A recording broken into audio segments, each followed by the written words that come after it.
ಮಕ್ಕಳ ಕಲಿಕೆಗೆ ಹಾಗೂ ಪ್ರತಿಭೆ ಗುರುತಿಸಲು ವಿಜ್ಞಾನ ವಸ್ತು ಮೇಳ ಶೇಖ್ ಫರೀದ್ ಉಮರಿ ನಗರದಲ್ಲಿಂದು ಸುದ್ದಿಗಾರರೊಂದಿಗೆ ಮಾತನಾಡಿದ ಅವರು ನವೆಂಬರ್ 30ರಂದು ಶನಿವಾರದಂದು ಎಜೆ ಅಕಾಡೆಮಿ ಮತ್ತು ಅಲಿಹಿರಾ ಪಬ್ಲಿಕ್ ಶಾಲೆ ಹಾಗೂ ಜ್ಞಾನನಿಧಿ ಇಂಟರ್ನ್ಯಾಷನಲ್ ಸ್ಕೂಲ್ ಸೇರಿದಂತೆ ಇನ್ನಿತರೆ 10 ಶಾಲೆಗಳ ಸಹಯೋಗದೊಂದಿಗೆ ವಿಜ್ಞಾನ ಮೇಳವನ್ನು ಹಮ್ಮಿಕೊಂಡಿದ್ದೇವೆ ಎಂದು ಅಲಿಹಿರಾ ಪಬ್ಲಿಕ್ ಶಾಲೆಯ ಕಾರ್ಯದರ್ಶಿ ಶೇಖ್ ಫರೀದ್ ಉಮರಿ ಹೇಳಿದರು.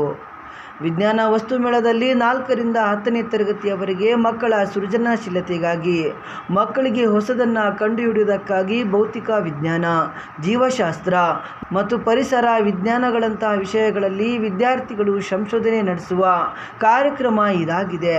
ಸರ್ಕಾರಿ ಮತ್ತು ಖಾಸಗಿ ಶಾಲಾ ಮಕ್ಕಳು ಸಹ ಪಾಲ್ಗೊಳ್ಳಲು ಅವಕಾಶವಿದೆ. ಮಕ್ಕಳು ತಯಾರಿಸಿದ ವಿಜ್ಞಾನ, ಗಣಿತ ವಸ್ತುಗಳ ಪ್ರದರ್ಶನಕ್ಕೆ ವ್ಯವಸ್ಥೆ ಮಾಡಲಾಗಿರುತ್ತದೆ.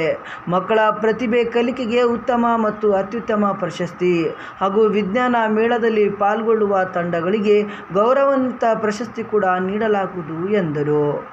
ಇದರ ಹೊರತಾಗಿಯೂ ಈ ವಿಜ್ಞಾನ ಮೇಳದಲ್ಲಿ ಭಾಗವಹಿಸುವ ಶಾಲಾ ಮಕ್ಕಳಿಗೆ ಮಾರ್ಗದರ್ಶನ ನೀಡುವುದಕ್ಕಾಗಿ ನಗರದ ಚಿರಾಗಲಿ ಕಾಲೋನಿಯಲ್ಲಿರುವ ಅಲಿಹಿರಾ ಪಬ್ಲಿಕ್ ಶಾಲೆಯಲ್ಲಿ ಪ್ರತಿ ಶಾಲೆಯ 2 ಮಾತ್ರ ಶಿಕ್ಷಕರಿಗೆ ಮಾರ್ಗದರ್ಶನ ನೀಡುವ ತರಬೇತಿ ಮತ್ತು ಪುಸ್ತಕವನ್ನು ಆಗಸ್ಟ್ 10ರಂದು ಶನಿವಾರ ಬೆಳಿಗ್ಗೆ 10:30ಕ್ಕೆ ವಿತರಿಸಲಾಗುವುದು ಎಂದು ಅವರು ಹೇಳಿದರು.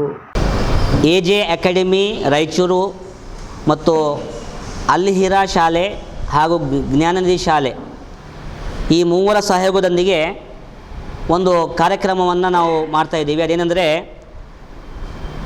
ಇಡೀ ಮಾನ್ವಿ ನಗರ ಪ್ರದೇಶದಲ್ಲಿರುವಂತಹ ಖಾಸಗಿ ಶಾಲೆಗಳು, ಅನುದಾನಿತ ಹಾಗೂ ಅನುದಾನ ರಹಿತ ಮತ್ತು ಸರ್ಕಾರಿ ಶಾಲೆಗಳು 4ನೇ ತರಗತಿಯಿಂದ 10ನೇ ತರಗತಿವರೆಗೆ ಇರುವಂತಹ ಮಕ್ಕಳಿಗಾಗಿ ಆ ಮಕ್ಕಳಲ್ಲಿ ಸಂಶೋಧನೆ ಮಾಡುವಂತಹ ಒಂದು ಶಕ್ತಿ ಬರಲಿಕ್ಕೆ ಮತ್ತು ಒಂದು ಕೌಶಲ್ಯ ಅವರ ಹತ್ರ ಬರುವ ಒಂದು ನಿಟ್ಟಿನಲ್ಲಿ ಒಂದು ಸೈನ್ಸ್ ಮೇಳವನ್ನು ನಾವು ಹಮ್ಮಿಕೊಂಡಿದ್ದೀವಿ.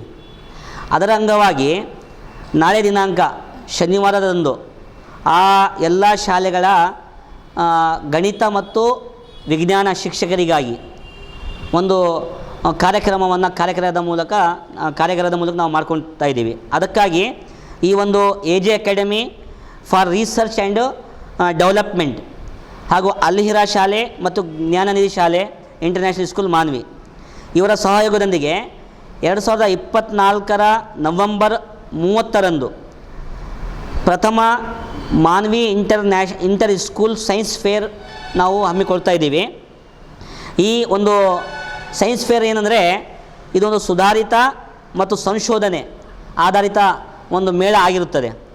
ಆ ಕಾರಣದಿಂದ ಈ ಕಾರ್ಯಕ್ರಮವು ವಿದ್ಯಾರ್ಥಿಗಳ ಮಧ್ಯದಲ್ಲಿ ಒಂದು ಅವರಲ್ಲಿ ಸೃಜನಶೀಲತೆ ಮತ್ತು ಅವರಲ್ಲಿರುವಂಥ ಒಂದು ಹೊಸದನ್ನು ಪ್ರಯತ್ನಿಸುವಂತಹ ಸಾಮರ್ಥ್ಯವನ್ನು ಹೆಚ್ಚಿಸುವ ಒಂದು ನಿಟ್ಟಿನಲ್ಲಿ ಮತ್ತು ವಿವಿಧ ವೈಜ್ಞಾನಿಕ ಕ್ಷೇತ್ರಗಳಲ್ಲಿ ತಮ್ಮನ್ನು ತಾವು ತೊಡಗಿಸಿಕೊಳ್ಳುವಂತಹ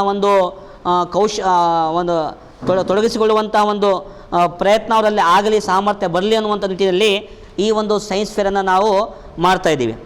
ಈ ಸೈನ್ಸ್ ಫೇರ್ನಲ್ಲಿ 4ನೇ ತರಗತಿಯಿಂದ 10ನೇ ತರಗತಿವರೆಗಿನ ಮಕ್ಕಳು ಭಾಗವಹಿಸಬಹುದು. ಇದರಲ್ಲಿ ಭೌತಿಕ ವಿಜ್ಞಾನ, ಜೀವಶಾಸ್ತ್ರ, ಪರಿಸರ ವಿಜ್ಞಾನಗಳಂತಹ ವಿಭಾಗಗಳಲ್ಲಿ ಈ ಒಂದು ಮೇಳ ನಡೆಯಲಿದೆ. ಈ ಕಾರ್ಯಕ್ರಮವು ಸರ್ಕಾರಿ ಮತ್ತು ಖಾಸಗಿ ಅನುದಾನಿತ ಮತ್ತು ಅನುದಾನ ರಹಿತ ಎಲ್ಲ ಶಾಲೆಗಳು ಪಾಲ್ಗೊಳ್ಳಲು ಇದರಲ್ಲಿ ಅವಕಾಶವಿದೆ. ಈಗಾಗಲೇ ನಾವು ಎಲ್ಲ ಶಾಲೆಗಳಿಗೆ ಆಹ್ವಾನ ಪತ್ರ ಕೊಟ್ಟಿರುತ್ತೇವೆ, ಮಾಹಿತಿ ಕೊಟ್ಟಿರುತ್ತೇವೆ. ಜೊತೆಗೆ ವಿದ್ಯಾರ್ಥಿಗಳಿಗೆ ಮತ್ತು ಇತರೆ ಭಾಗವಹಿಸುವಂಥ ವಿದ್ಯಾರ್ಥಿಗಳಲ್ಲಿ ತಮ್ಮ ವೈಜ್ಞಾನಿಕ ಯೋಜನೆಗಳನ್ನು ಪ್ರದರ್ಶಿಸಲು ಒಂದು ವೇದಿಕೆ ಸಹ ನಾವು ಮಾಡುತ್ತೇವೆ. ಅದು ಯಾವುದೋ ಒಂದು ದೊಡ್ಡದಾದಂಥ ಒಂದು ಫಂಕ್ಷನ್ ಹಾಲ್ನಲ್ಲಿ ಸಾರ್ವಜನಿಕ ರೂಪದಲ್ಲಿ ಮಾಡ್ತೀವಿ. ಸಾರ್ವಜನಿಕರಿಗೂ ಅಲ್ಲಿ ಬಂದು ಆ ಮಕ್ಕಳ ಒಂದು ಪ್ರತಿಭೆಯನ್ನು ಪ್ರೋತ್ಸಾಹಿಸಲು ಅವಕಾಶವನ್ನು ಮಾಡಿಕೊಡ್ತಾ ಇದ್ದೀವಿ. ಜೊತೆಗೆ ಆ ಒಂದು ಭಾಗವಹಿಸಿರುವಂಥ ಮಕ್ಕಳ ಪೈಕಿ ಯಾರು ತಮ್ಮ ಒಂದು ಯೋಜನೆಗಳನ್ನು ತಂದು ತೋರಿಸ್ತಾರೆ ಮತ್ತು ತನ್ನ ಟ್ಯಾಲೆಂಟಲ್ಲಿ ತೋರಿಸ್ತಾರೆ ಅಂಥ ಮಕ್ಕಳ ಪೈಕಿ ಒಂದು ಬಡ್ಡಿಂಗ್ ಸೈಂಟಿಸ್ಟ್ ಮತ್ತು ಎಮರ್ಜಿಂಗ್ ಸೈಂಟಿಸ್ಟ್ ಮತ್ತು ಯಂಗ್ ಸೈಂಟಿಸ್ಟ್ ಅನ್ನುವಂತಹ 3 ಪ್ರಶಸ್ತಿ ಪತ್ರಗಳನ್ನು ನಾವು ಅಲ್ಲಿ ಕೊಡ್ತೇವೆ. ಗೌರವ ಪ್ರಶಸ್ತಿಗಳನ್ನು ಅಲ್ಲಿ ನೀಡಲಾಗುತ್ತದೆ. ಅದರ ಜೊತೆಗೆ ವೈಯಕ್ತಿಕ ಎಷ್ಟು ಮಕ್ಕಳಲ್ಲಿ ಭಾಗವಹಿಸಿರ್ತಾರೆ ಎಲ್ಲ ಮಕ್ಕಳಿಗೆ ಸಹ ಪ್ರೋತ್ಸಾಹ ಒಂದು ಬಹುಮಾನವನ್ನು ಅಲ್ಲಿ ನಾವು ಕೊಡ್ತಾ ಇದ್ದೀವಿ. ಜೊತೆಗೆ ಈ ಕಾರ್ಯಕ್ರಮ ಏನು ಯಶಸ್ಸು ಮಾಡಬೇಕಿದೆ ಇದಕ್ಕಾಗಿ ನಾಳೆ ದಿವಸ ಶನಿವಾರ ದಿನ 10ನೇ ತಾರೀಕಿಗೆ ನಮ್ಮ ಅಲ್ಹಿರಾ ಶಾಲೆಯ ಒಂದು ಆಡಿಟೋರಿಯಂ ಏನಿದೆಯಲ್ಲ, ಆ ಅಲ್ಹಿರಾ ಶಾಲೆಯಲ್ಲಿ ಎಲ್ಲ ಶಾಲಾ ಮುಖ್ಯ ಶಿಕ್ಷಕರಿಗೆ ಸೈನ್ಸ್ ಮತ್ತು ಗಣಿತ, ಮ್ಯಾಥ್ಸ್ ಮತ್ತು ಸೈನ್ಸ್ ಈ ಶಿಕ್ಷಕರಿಗೆ ಒಂದು ತರಬೇತಿ ಕಾರ್ಯಕ್ರಮವನ್ನು ಹಮ್ಮಿಕೊಂಡಿದ್ದೇವೆ. ಈ ಸಂದರ್ಭದಲ್ಲಿ ಖಾಸಗಿ ಶಾಲಾ ಶಿಕ್ಷಕರ ಸಂಘದ ಕಾರ್ಯದರ್ಶಿ ರಾಜು ತಾಳಿಕೋಟೆ, ಆಲ್ಫುರ್ ಖಾನ್ ಶಾಲೆಯ ಕಾರ್ಯದರ್ಶಿ ಮೊಹಮ್ಮದ್ ಹಾರೂನ್, ಲಿಟಲ್ ಸ್ಟಾರ್ ಶಾಲೆಯ ಅಧ್ಯಕ್ಷರು ಅಬ್ದುಲ್ ರಹೀಂ, ಡ್ಯಾಫೆಡೆಲ್ ಸ್ಕೂಲ್ನ ಕಾರ್ಯದರ್ಶಿ ಅಲೀಂ ಖಾನ್, ಎಕ್ಸಲೆಂಟ್ ಸ್ಕೂಲ್ನ ಅಧ್ಯಕ್ಷರು ಮೆಹಬೂಬ್ ಪಟೇಲ್ ಸೇರಿದಂತೆ ಇನ್ನಿತರರು ಇದ್ದರು. ಈ ಒಂದು ಏನು ಯೋಜನೆ ಇದೆ, ಈ ಯೋಜನೆಯಡಿಯಲ್ಲಿ ಹೇಳಬೇಕಾದ್ರೆ ಪ್ರತಿಯೊಂದು ಶಾಲೆಯು ವಿಜ್ಞಾನ, ಪರಿಸರ ಅಧ್ಯಯನ ಮತ್ತು ಗಣಿತ ಇದರ ಒಂದು ಏನು ಬೋಧನೆ ಮಾಡುವಂಥ ಶಿಕ್ಷಕರಿದ್ದಾರೆ, ಆ ಶಿಕ್ಷಕರಿಗೆ ಅವಕಾಶ ಕೊಡಲಾಗುತ್ತಿದೆ. ಅವರಿಗೆ ಒಂದು ಮಾರ್ಗದರ್ಶನ ನೀಡಲಾಗುತ್ತಿದೆ. ಆ ಮಾರ್ಗದರ್ಶನ ಮಾಡುವ ನಂತರ ಅವರಿಗೆ ಒಂದು ಗೈಡ್ ಬುಕ್ ಕೊಡಲಾಗುತ್ತೆ. ನೋಡಿ, ಇನ್ನುವರೆಗೆ ಭಾಳಷ್ಟು ಶಾಲೆಗಳು ಪ್ರತಿ ವರ್ಷ ವಸ್ತು ಪ್ರದರ್ಶನ, ವಿಜ್ಞಾನ ಪ್ರದರ್ಶನ ಮಾಡ್ತಾ ಬಂದಿದ್ದೀವಿ. ನಾವು ಅಲ್ಲಿರೋ ಶಾಲೆ ಸಹ ಮತ್ತು ಜ್ಞಾನನಿಧಿ ಶಾಲೆ ಆಗಲಿ, ಇನ್ನೊಂದು ಇಲ್ಲಿರುವಂಥ ಎಲ್ಲ ಶಾಲೆಗಳು ಎಲ್ಲರೂ ಸಹ ಮಾಡ್ತಾ ಬಂದಿದ್ದೀವಿ. ಆದರೆ ಈ ಒಂದು ಕಾರ್ಯಕ್ರಮ ಸ್ವಲ್ಪ ವಿಭಿನ್ನವಾಗಿದೆ.